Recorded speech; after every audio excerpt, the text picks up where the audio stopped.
மாத்திரை சாப்பிடு. எதுக்குங்க இந்த வேலையெல்லாம் நீங்க பாத்துட்டு இருக்கீங்க? நான் பாத்துக்க மாட்டேனா?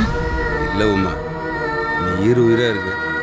இந்த நேரத்தில் உன்னை நல்லபடியாக பார்த்துக்கிற வேண்டியது என் கடமை தானே. இந்தா மாத்திரை போடு.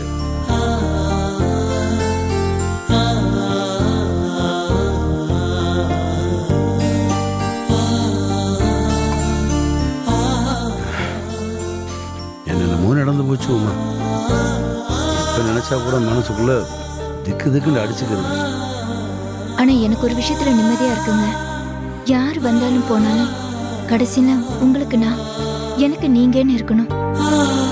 அது ஒண்ணுதாங்க மனசுக்குள்ள இருந்துட்டே இருந்துச்சு. இந்த உலகத்துல யாராலையும் என்ன உங்ககிட்ட இருந்தும் அகல்யா கிட்ட இருந்தும் பிரிக்கவே முடியாதுங்க. என்னவோ நானும் மேல போய் சேர்ந்திருந்தா அகல்யா என்ன ஆவலும் அதுதான் என் மனசுக்குள்ள ஓடிக்கிட்டே இருந்துச்சு. அவ்வளோ ஏன், அந்த மேரி வீட்டுக்குள்ள வர்றதுக்கு கொஞ்ச நேரத்துக்கு முன்னாடிதான் டாக்டர் கொடுத்த மாத்திரைய கருவை கலைக்கணும்னு நினைச்சு சாப்பிட்டேன் தெரியுமா?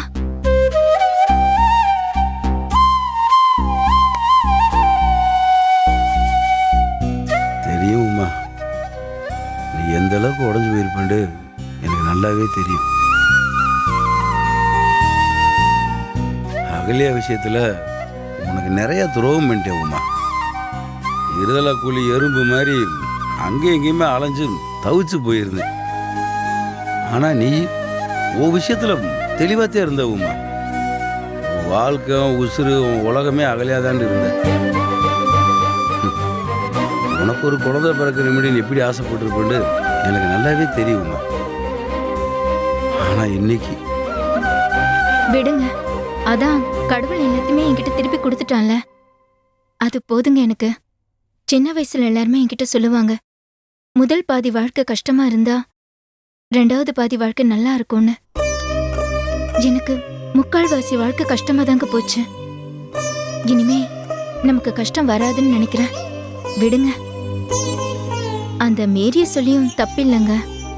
அவளுக்கு இது வரைக்கும் வாழ்க்கைனே அவன் அமையல. அந்த விரக்தியும் வெறுப்பும் சேர்ந்து அவளை நம்ம வாழ்க்கை மேல ஆசைப்பட வச்சிருச்சு. அவளே திருந்தி வந்து இதெல்லாம் வேணும்னு செய்யலன்னு ஒத்துக்கிட்டான்ல. என் அக்காவோட ஆன்மா என்னைக்குமே இந்த வீட்டை சுத்திக்கிட்டே இருக்குங்க. அது இந்த வீட்டுல இருக்கிற எல்லாருக்குமே நல்லது மட்டும்தாங்க செய்யும். இன்னும் நிறைய நல்ல விஷயம் இந்த வீட்டுல நமக்கு நடக்க வேண்டியது இருக்குங்க.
என்னங்க, என்னாச்சுங்க? இப்பயே நீங்க கண் கலங்கிட்டு இருக்கீங்க. இங்க பாருங்க, எனக்கு ஒரு வருத்தமும் இல்ல. ஒன்னும் ஆகாதுங்க. அதே மாதிரி உங்க மேல நான் சந்தேகப்பட்டோம், இல்ல உங்க நடத்த மேல நான் சந்தேகப்பட்டோம், இல்ல பொம்பளைங்க விஷயத்துல தப்பா நடந்துக்கிறீங்கன்னு நினைச்சோ நான் உங்ககிட்ட சத்தியம் கேட்கலங்க.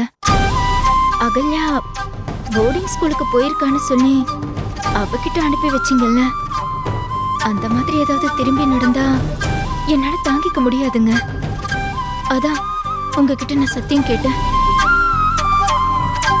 மேரி கோகிலாக்கா உருவத்துல இருந்ததுனால உங்களுக்கு அவ மேல இறக்கம் வந்து நீங்க அதை செஞ்சிருக்கலாம்.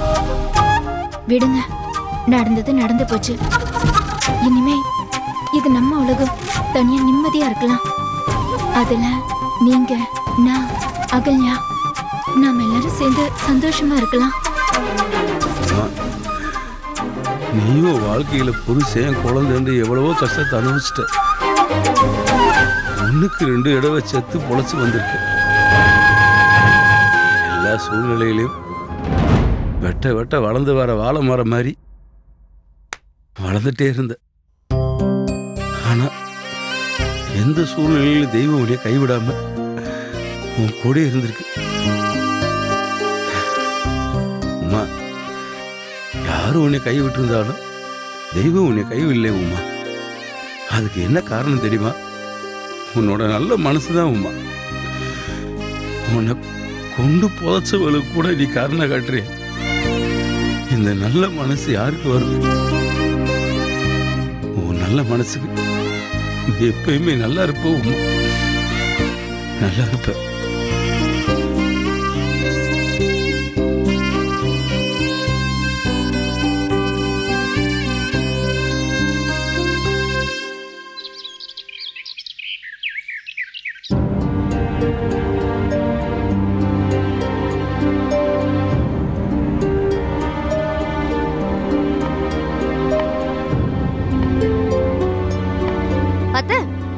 எதுக்கு நீங்க இந்த வேலையெல்லாம் பாத்துட்டு இருக்கீங்க?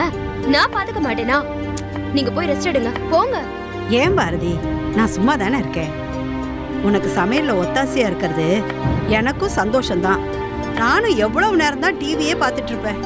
சரிங்க.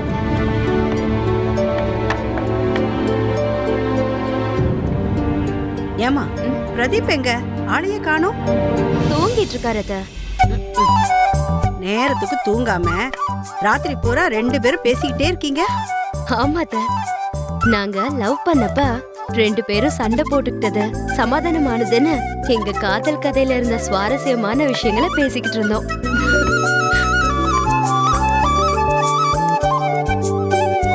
அத்த, ஏன் லவ் மேட்டர் மாதிரி உங்க லைஃப்ல ஏதாச்சும் இன்ட்ரெஸ்டிங் லவ் மேட்டர் இருக்கா?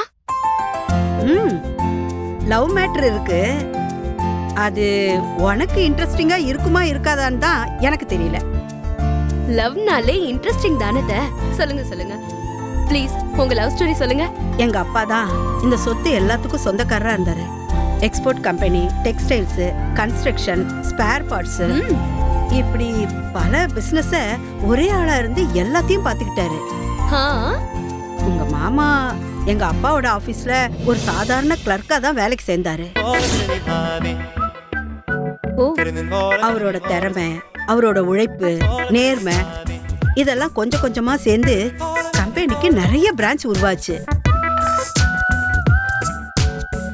நம்ம கம்பெனி வளர்ச்சியில இவ்வளோ அக்கறையா இருக்காரேன்னு எங்க அப்பா அவருக்கு மேனேஜர் போஸ்ட் கொடுத்தாரு.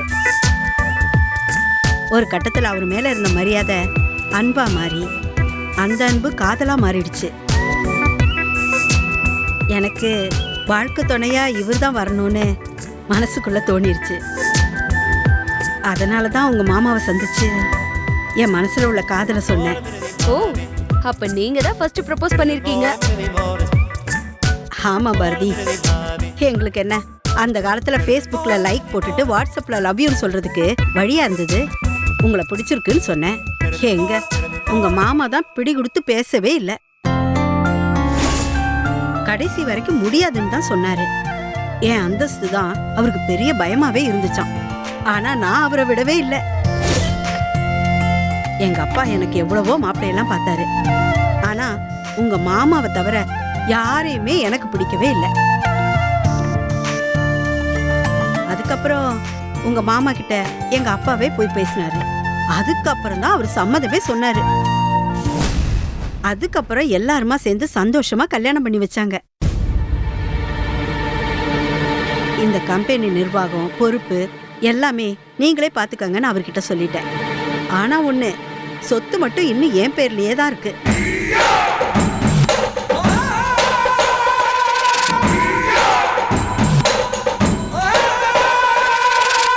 எங்க அப்பா சாகும்போது சொத்து பொண்ணு பேர்ல இருந்தா நாளைக்கு அவளுக்கு உதவியா இருக்குமேன்னு என் பேர்ல எழுதி வச்சுட்டாரு. என் மனசுல உங்க மாமா மேல ஒரு சின்ன சந்தேகம் கூட கிடையாது. என்னையே அவர்கிட்ட ஒப்படைச்சாச்சு. அப்புறம் சொத்து என்ன? அதனாலதான் அவர் பேர்லயே எழுதி வைக்கிறேன்னு சொன்னேன். உங்க மாமா வேண்டான்னு தீர்க்கமா மறுத்துட்டாரு. இந்த நிமிஷம் வரைக்கும் அவர் பேர்ல மாத்திக்கவே இல்லை. அவர் ரொம்ப நல்லவர் பாரதி. அவரை மாதிரி ஒரு மனுஷனை பார்க்கவே முடியாது.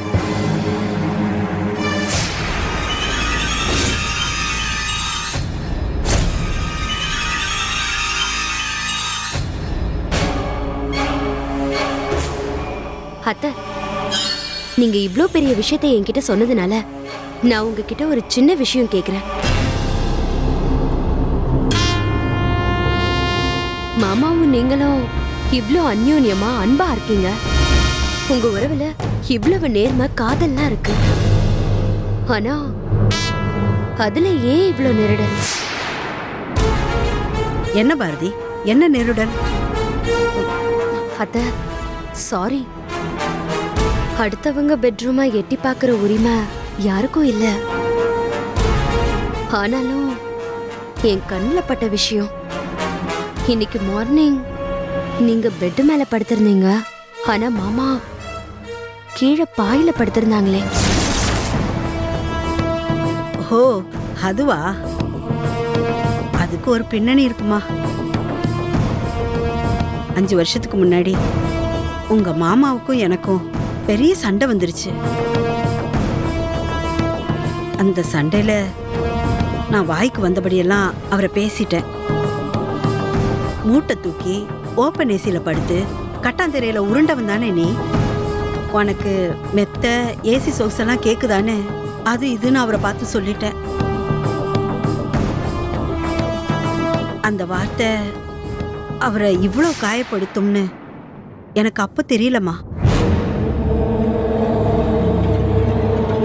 அதனாலதான் இந்த நிமிஷம் வரைக்கும் அவர் கட்டில் மெத்தையில படுக்கிறதே இல்லை. ஓ, ஐம் சாரி அத்தை. சீக்கிரமே எல்லாம் நல்லபடியா நடக்கும். லக்ஷ்மி, இதோ வரேங்க. லக்ஷ்மி, அவர் கூப்பிடுறாரு, நான் என்னன்னு கேட்டுட்டு வந்துடுறேன். நான் ஆபீஸ் கிளம்பணும். பேங்க் பாஸ்புக் செக் எல்லாம் எடுத்து வை.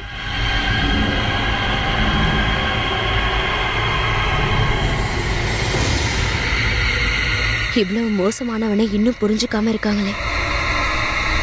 நல்லவனை வேற நம்பிட்டு இருக்காங்க.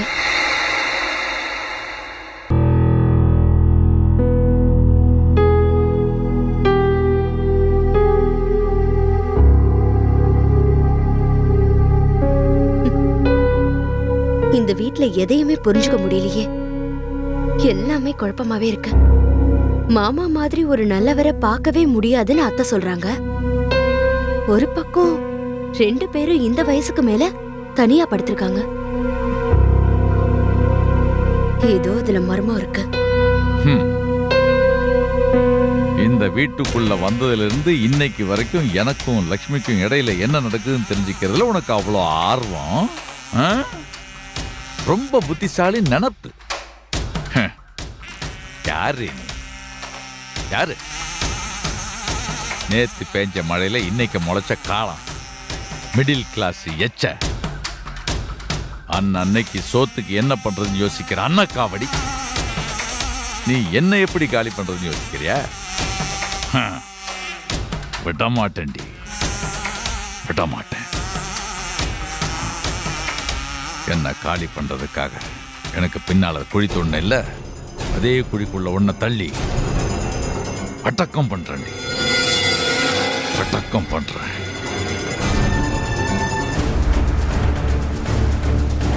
என்னமோ இருக்கு. அத்தை மாமாவை ரொம்ப நம்புறாங்க, நல்லவர்னு சொல்றாங்க. ஆனா இந்த மனுஷன் கொலை செய்யற அளவுக்கு கிரிமினலா யோசிக்கிறாரே. ஒரே ஒரு வார்த்தை சொன்னதுக்கு 5 வருஷமா தனியா வாழ்றாங்க. அங்கங்க நிறைய முடிச்சிருக்கு. மாமா ஏன் இப்படி பண்ணணும்? அந்த விஆர் அக்கவுண்ட் யாரோடது? அவங்க அக்கவுண்ட்ல எதுக்கு பணம் போடணும்? தெரிஞ்சுக்கிறேன். இந்த பாரதி எல்லாத்தையும் வெளிச்சத்துக்கு கொண்டு வருவா. The game starts now.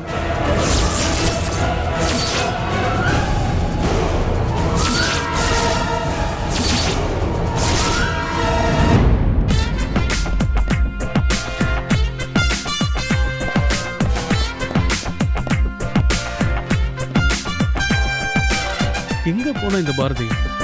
Love பண்ணும்போது தான் கிஸ் பண்ண மாட்டேன், கட்டி பிடிக்க மாட்டேன்னு வம்பு பண்ணிட்டு இருந்தா. இப்போ என்ன? அதான் இப்போ மேரேஜ் ஆயிடுச்சுல, ஒழுங்கா புருஷன் பக்கத்துல இருந்து அவனுக்கு பணிவிடெல்லாம் செய்ய வேண்டாம். என்கிட்ட கொடுங்க, நான் பண்றேன். எப்போ பாரு அந்த கிச்சன்ல போய் நின்னுக்கிட்டு கிச்சடி பண்றேன் பச்சடி பண்றேன்னு.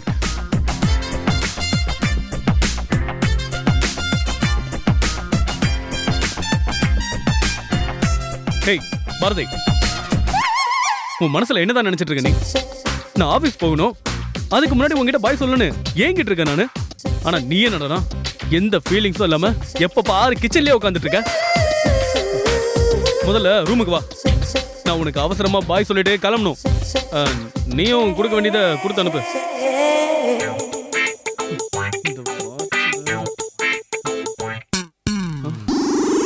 நானும் சொல்லிட்டே இருக்கேன்.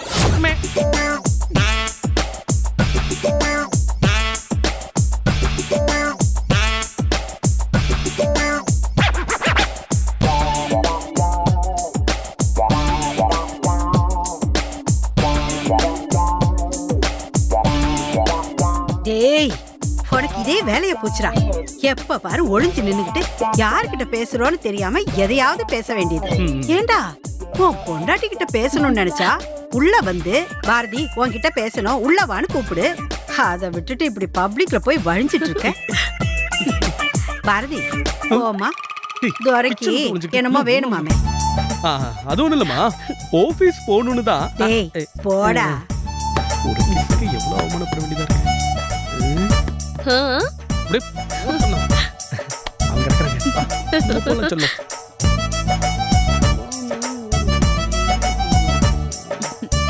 ஏய் பாரதி, என்ன நீ அம்மா முன்னாடி என்ன மொக்க பண்றியா? புருஷன் ஆபீஸுக்கு போறேன்னு சொல்றேன், நீ என் பக்கத்துல வந்து நீதானமா கொடுக்க வேண்டியதை கொடுத்து வழி அனுப்பணும்ல. என்ன சொல்லும் நீ? என்ன இது? நான் பாட்டு பேசிட்டு இருக்க, அவ பாட்டு போயிட்டே இருக்கா.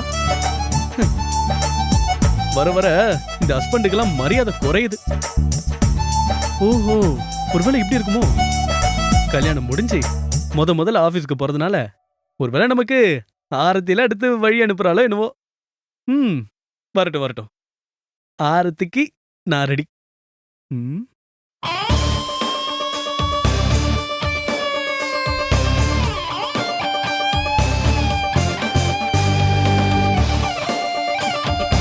போலமா? ஏய் பாரதி, எங்க ஆரத்தி? ஆரத்தியா? யா, எதுக்கு?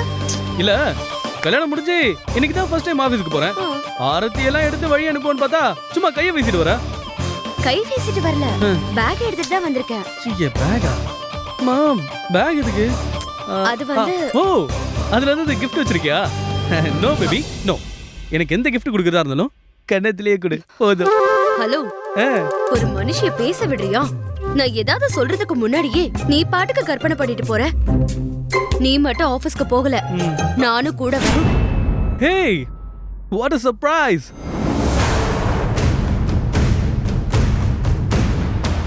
சும்மா சொல்லக்கூடாது, நான் எதிர்பார்த்ததை விட நீ சூப்பராவே இருக்க. நான் எங்க ஒண்ணு ரொம்ப மிஸ் பண்ணுவேன்னு நினைச்சா நீ என்னோட மிஸ்ஸஸ் ஆன உடனே புருஷன் ரொம்ப ஏங்கி போயிடுவான்னு ஆபீஸ்க்கே வந்து கம்பெனி கொடுக்க ரெடி ஆயிட்ட, அதானே? ஹலோ, ஆபீஸ்க்கு வரேன்னு சொன்னது அங்க கம்பெனி கொடுக்கறதுக்கு இல்ல, வேலை பார்க்கறதுக்கு. என்ன? ஆபீஸ்ல உன் கூட சேர்ந்து நானும் வேலை பார்க்க வரேன்.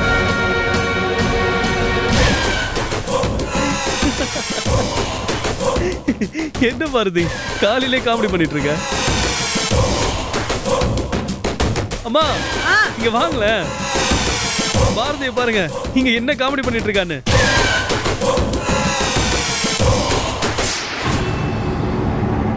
என்னடா, என்ன பிரச்சனை உனக்கு? எதுக்கு கூப்பிட்ட? அம்மா, பாரதி ஆபீஸ் போறேன், அங்க வந்து வேலை பாக்குறேன்னு சொல்லி காமெடி பண்ணிட்டு இருக்காமா. அவ ஒண்ணு காமெடி எல்லாம் பண்ணல, நிஜமா தான் சொல்றேன். ஹலோ, எங்களுக்குள்ள ஒரு சின்ன பிளாஷ்பேக் சீன் நடந்துச்சு. அத்தை, கம் ஆன், நீங்களே அதை ஓபன் பண்ணுங்க. டேய், உங்க கல்யாணத்துக்கு முன்னாடி பாரதி நம்ம வீட்டுக்கு வந்து தங்கி இருந்தால. ஆமா. அந்த நேரத்துல ஒரு நாள்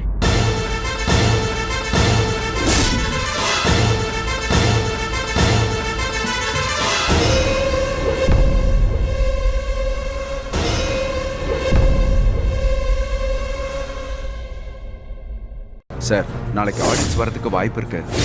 அக்கவுண்ட்ஸ், இன்கம் டேக்ஸ் எல்லாம் கிளியர் பண்ணி வைக்கணும். அதுக்கான ப்ராசஸை பண்ணிட்டு இருக்கேன் சார். டோட்டல் ப்ராஃபிட் இந்த ஃபினான்ஷியல் இயருக்கு